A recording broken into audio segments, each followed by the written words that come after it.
Hey guys, oh wait, I don't have the stuff.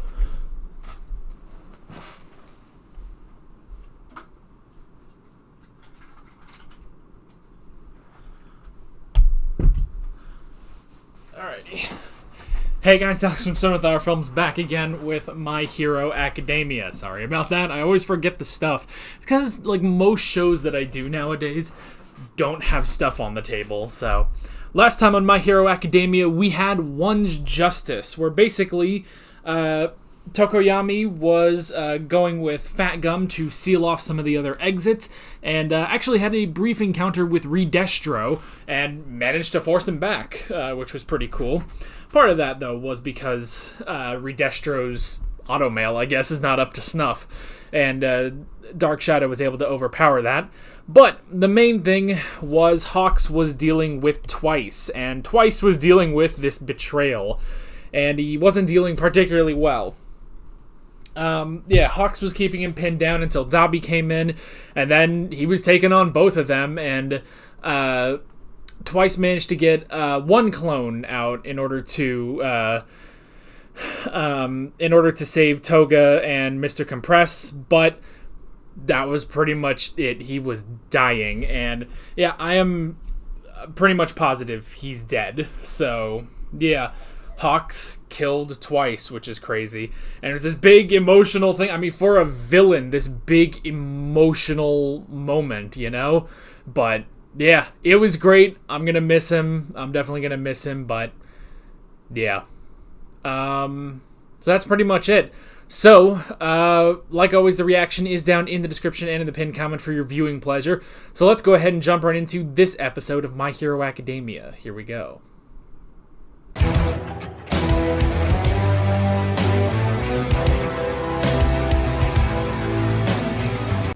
Well,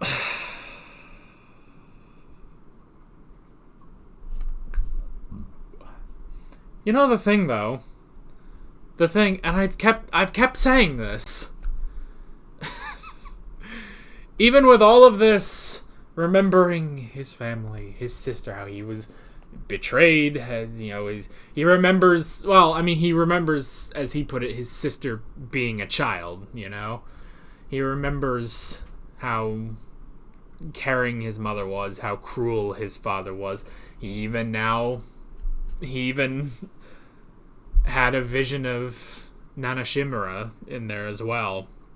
But in all of this, the whole point is that he doesn't care. Am I the only one who finds that absurdly funny? That you get this entire depressing backstory that vaguely, it matured him. It matured him. Well, even, although, I will say, since Stain and Overhaul, Shigaraki's become... He's very much matured as a villain. But I guess that was just sort of the last piece of it, you know? To get us where we are now with his snow white hair. I kind of miss the blue a little bit, and I'm not gonna lie, but that's alright. But yeah, you know, the whole thing of, like... I feel like any other show or villain, you know?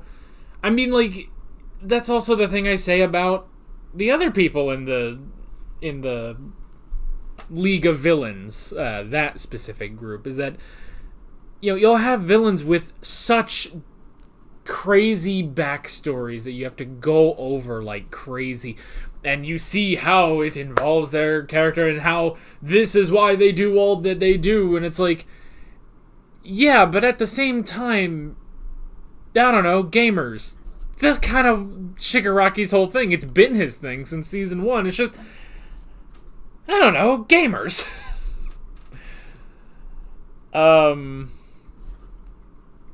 Yeah. Even his whole thing with all of them holding him back. It's his father, you know, pushing back on his head. They're all grabbing his his arms and stuff. You have Nana Shimura at the top grabbing his head. And in all of that, he just doesn't care that much anymore. He's just like, yeah, that was the thing that happened. Now I'm gonna go kill people. Like, because even and I guess, and maybe that's me oversimplifying it a bit, but I don't know. There's something about it I just kind of like, you know? Because especially when you get more complicated villains, you know, if you get like Flecked Turn or Re-Destro or stuff like that, it's like, and here's Shigaraki. He had a dark past, you know, he had a rough childhood. He was then raised, after killing his family, he was raised by All for One. And how does all of this tie into what he wants to do? Well, he just wants to destroy. You know? And also, you know, it probably helps that his plan isn't that complicated either. His whole plan is just to destroy heroes, you know? It's not this whole thing, and this is still, I think this is all because I came into this season just after World Heroes Mission, and so comparing Shigaraki to Flecked from that movie, it's just sort of night and day, where Flecked has this whole holy religious thing and his whole backstory and is complicated, you know, we'll use the trigger to destroy the people, you know, to destroy the heroes, and then without heroes we can destroy the rest of the people with quirks and this and that and this and that, and it's like, oh my god, shut up, you know? Meanwhile, Shigaraki, it's like, yeah, I was abused, I was abused by my father. I killed my family. Then I was raised to be a villain. Now I'm a villain. Now I'm gonna destroy shit. The only thing I'm not going to destroy are my freaking gamer friends. You know.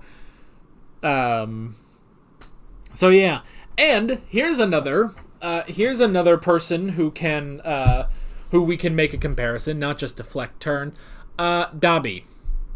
Dabi, because he brought back the whole thing of, I'm doing this to fulfill the will of the hero killer Stain. And honestly, when I heard that and they started showing that, I was like, dude, it's too long ago for me to care about Stain anymore.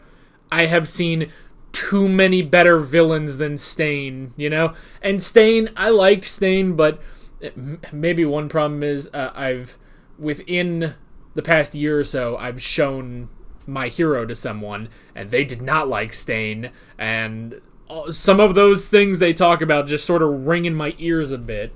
But yeah, they did not care for Stain.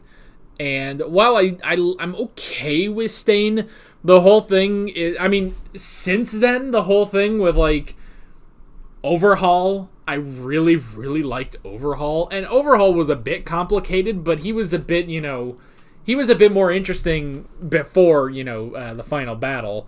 When his plan was to, you know, have the Yakuza controlling the heroes and the villains and stuff, you know.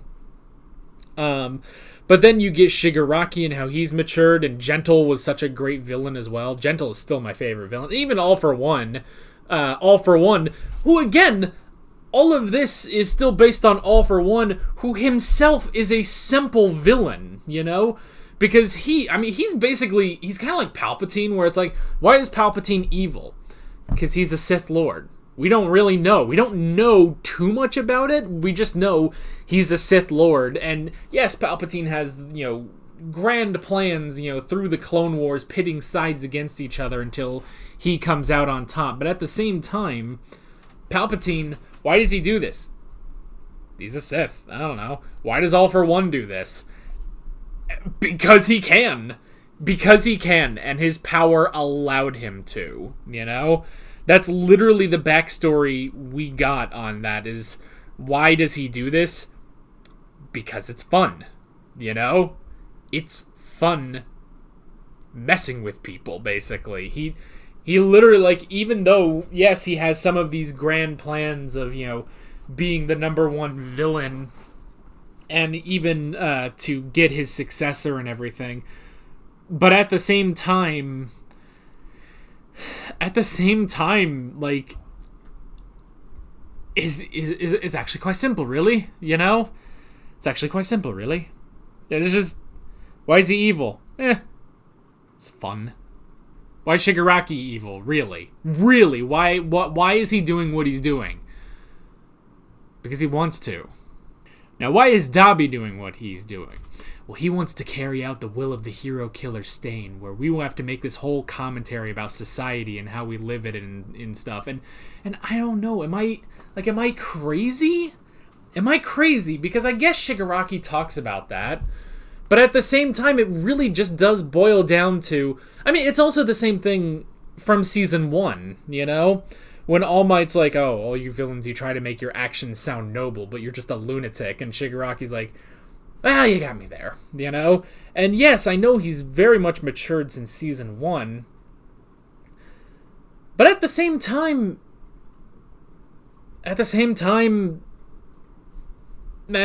he's... Why does he want to destroy? Because he does. I don't know. Gamers, you know? We lost a gamer, twice as dead, but... I don't know, gamers. Rise up. Have a LAN party in the rubble. Maybe I'm crazy. Maybe I'm crazy and I'm misreading all of this with Shigaraki, but I don't think I am. I really don't think I am. And I'm alright with this. I like that. Even with all this depressing stuff, because I mean, his backstory hit me like a ton of bricks, you know? Like, that shit is depressing, and seeing all of that and how it ties in with Nana Shimura is sad AF. But at the same time, his whole attitude towards it is hilarious, you know? I mean, even, like, before he got the full thing, when he was just seeing, like, images in his mind of Hannah, and he was just like, oh, it's another one of those images. If you're gonna show me my past, show me the whole thing, goddammit. You know, it's like, I don't know, he's just like weirdly nonchalant about this, you know? And I guess, I don't know, I like that. He's just weirdly nonchalant about all of this. He's chill. He's a fucking gamer, man. Also, he has All For One now. When did that happen? Because in order to get that, I would assume it would have to be a specific, like, give it to him. Not a... Because from what the sound of it is, Shigaraki now has the original All For One quirk. All For One had a copy. And presumably, this had to have happened before Kamino. But does that mean Shigaraki has had that this whole time and he just didn't know? He's had Decay and All For One at the same time?